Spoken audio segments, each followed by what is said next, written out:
Grandpa was used to being spoiled. One day, he visited Dad in a dream and urged him to kill Grandma. Dad ignored Grandpa, but all our livestock died that night. The next day, Dad kneels in front of Grandma. Dad wants you in the underworld. I quickly stop him. Grandma is alive and well. We can't do this. Dad slaps me hard. This is what Dad wants. I freeze as I stare at Grandma. Grandpa was always mean to her. He'd never done chores in 70 years, and he regularly hit Grandma. He even made her cook when she was sick while nitpicking her dishes. Grandma only enjoyed 8 days of peace. Dad is still nagging. Dad needs you with him. You've been with him for over 50 years. You can't leave him alone. After our chickens died, Dad wants to cook them, but they don't have blood in them. Dad thinks Grandpa's punishing us. Our livestock are dead. It's a warning from Dad.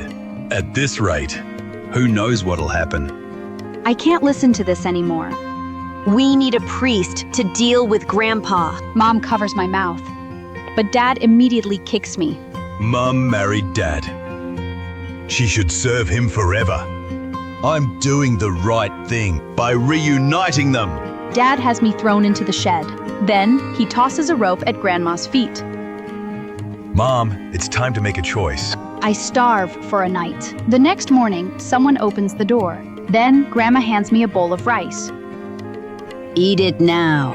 I made it for you in secret. I'm so moved that I tear up as I eat a mouthful of rice. But something feels very wrong. The rice feels mushy and falls apart at the lightest bite. I spit it out, take a closer look, and almost throw up. I am munching on a bowl of worms. Grandma inspects the bowl and panics. It's mostly worms. It's newly harvested rice. Why are there worms? That's when Dad storms in. He ignores me, drags Grandma to the kitchen, and opens the rice container's lid. When he sees her freezing, he says in frustration, Mom, there's no time. We'll starve to death if you don't do it. The army's requisitioning grain now. We can't support dead weights. Grandma sheds tears. She looks up, her gaze pleading. I don't want to die. Dad stomps his foot helplessly. Although war is raging outside, he's just a farmer who doesn't dare to kill. Mom suggests gingerly. Let's consult Winnie on this. There might be another way. Hope stirs in my heart. Winnie is the best fortune teller around. She and Grandma go way back. Surely she'll help her. She shows up in black. What she said shatters my last hope. Your mom has to die. People will die if you drag this out. Dad immediately goes pale. Am I still safe then? Winnie pauses and says icily, You're his son. Even if Todd doesn't kill you, he'll blame you for this. He could easily make you fall sick or break your leg. Dad looks at Grandma and says bitterly, Mom, did you hear Winnie? You've lived long enough. Why drag me down with you? Grandma immediately looks guilty. I'm furious. I thought Winnie would help Grandma, but she wants Grandma dead. Dad must have bribed her and made her say this. I gave Winnie a hard shove. You're a lunatic. Get out of here now. Dad immediately slaps me again. Mom stands in front of me. She looks at Winnie, worried. Can't we make some offering to Dad and appease him? Winnie sighs and shakes her head. Petra's cared for him a long time. He won't accept anything but her. Then Dad and Winnie look at Grandma with pleading eyes. Grandma lowers her head and cries harder. I break free from Mom, push Winnie aside, and say to Grandma, Don't fall for their tricks. It's utter nonsense. Then Dad locks me in the shed again. I hear Winnie saying, Husbands and wives are bound forever. I'll talk to her and make her see reason. Then she leads Grandma to the bedroom. Time drags on in the shed, and I never stop crying. After a long time, I hear Dad's voice. This is Mom's funeral clothes. Put it on for her. Mom nods in response. Is Grandma dead? I bang on the door, begging to be freed. Eventually, the door's opened. Mom tells me to say farewell to Grandma. Grandma is dressed in red. The red mark on her neck is unnerving. I break down crying over her. Mom quickly pulls me aside. If your tears drop on her dead body, she can't move on. Let her rest in peace. Winnie grabs me, wipes my tears, and says, Petra's best days are still ahead of her. "It's sickening. Then why doesn't Winnie kill herself?" I break free from her grip. Winnie pretends to stop me, but she wipes the tears on Grandma's clothes. I'm alarmed, but before I could scream, Dad walks in.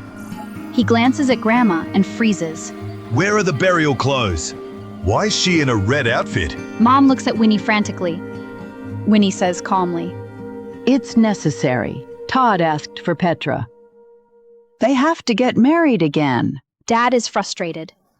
Put her in a casket so Dad can have her. Let's end this. Then everyone looks at Grandma. Mom yelps and collapses to the floor. I'm overjoyed when I see what happened. I dive at her. She's alive. She has somehow sat up, and her eyes are fixed at the doorway. Dad freezes in fear. I tug at Grandma's sleeves, but she merely stares ahead motionlessly. Winnie eases Grandma back down. She leans close to Grandma and mumbles before closing Grandma's eyes. Grandma remains still. Winnie combs Grandma's hair and says, After death, muscle spasms can occur. It's normal for a body to sit up. Dad is relieved. He says, All right, put her in the casket then. Winnie says Grandma is already dead, and that she'll reunite with Grandpa soon. She wonders if he senses her arrival. On this night, the animals are quiet, and the grains are clean. We watch over Grandma's casket until dawn. The villagers lay her casket into a hole next to Grandpa's grave. Even in death, Grandma has to wait on the man who tortured her. How depressing! I burst into tears before going off into the mountain alone. The sky darkens, and I realize I'm lost. I'm hungry and cold. Grandma passed away and left me too. I fall apart and break down in tears. Someone stops in front of me. I looked up and saw Winnie, who's in a red outfit. She reaches out. Someone's getting married nearby. I'm the matchmaker. There's good food there. I want to shout at her, but I find myself following her. Guests stand scattered around in the avenue. The bride wears a veil, fidgeting with a red cloth. Winnie steps forward, holds the bride's hand, and asks, Where's the groom? Get him out here so the wedding can proceed. Then an old man is shoved out. He's trembling like a leaf, cowering and hiding. I'm not the groom. Everyone ignore him and bring him to the bride. I'm shocked when I see the old man's face. Turns out that old man is my grandpa. A white lantern suddenly lit. I quickly covered my eyes. Then Winnie pushes Grandpa to the ground. I need someone younger for Petra. She grabs someone from the crowd. It's Dad. He flails his arms, shouting, "No!" Suddenly, he turns around and points at me. She's what you want. I jolt awake.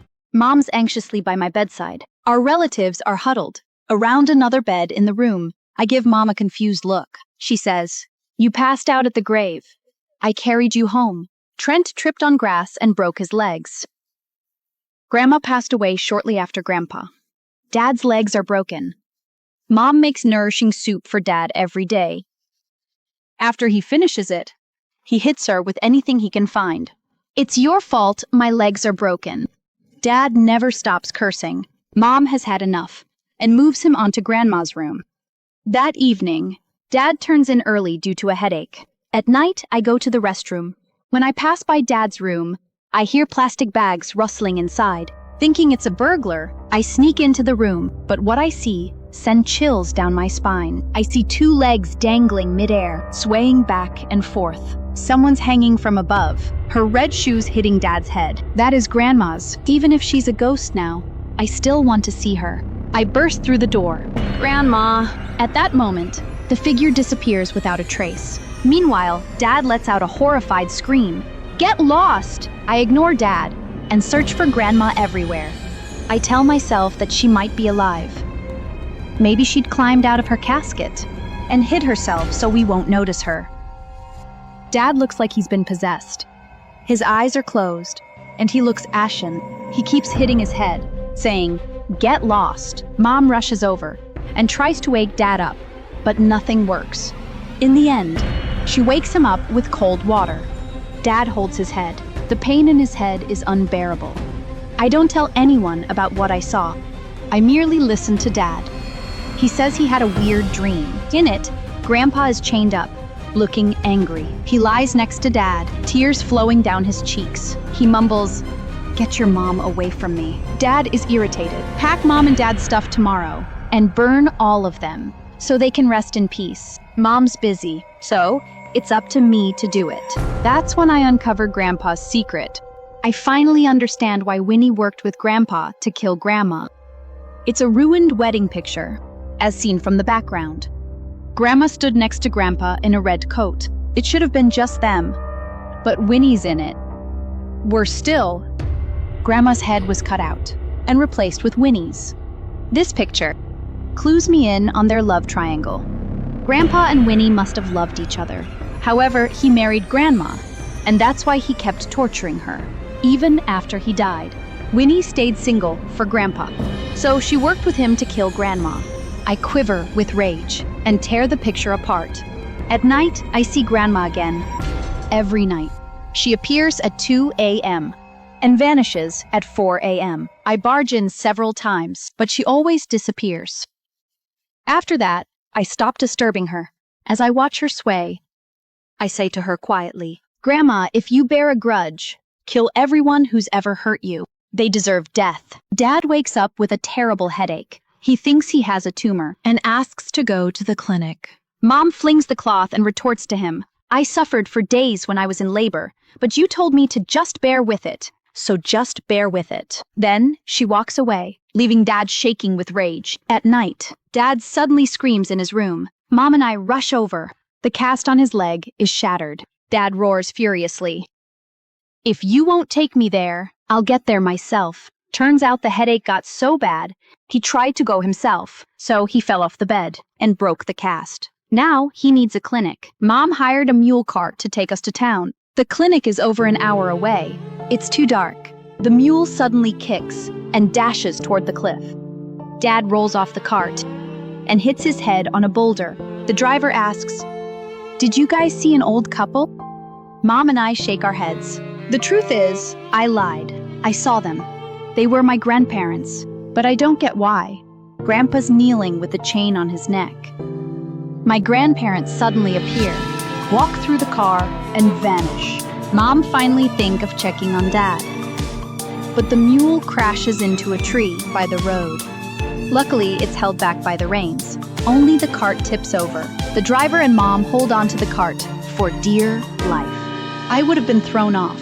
If a mysterious force hadn't held me down, Dad had it worst. He was screaming a minute ago, but now he's quiet. As expected, he breaks his legs again, and his head's injured. The clinic is a chaos. The doctor do what he can. After 3 whole days, Dad finally wakes up. His gaze is vacant, words slurring from his mouth. "Get Winnie here now." Winnie shows up uninvited. Dad acts like she's his lifeline. "Winnie, you must get my mom away from my dad." I think of the picture and look at her warily. She's gotten Grandma killed. I won't let her hurt Grandma's spirit.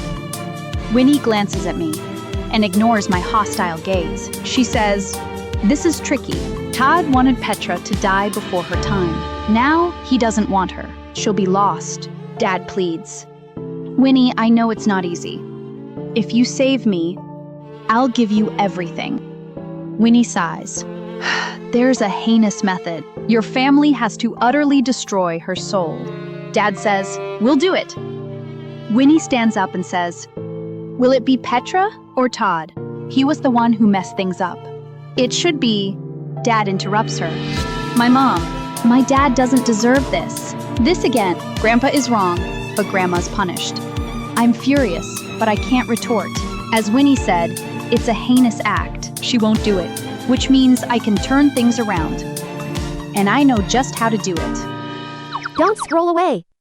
Click the video link to download DramaBox. Watch all episodes now.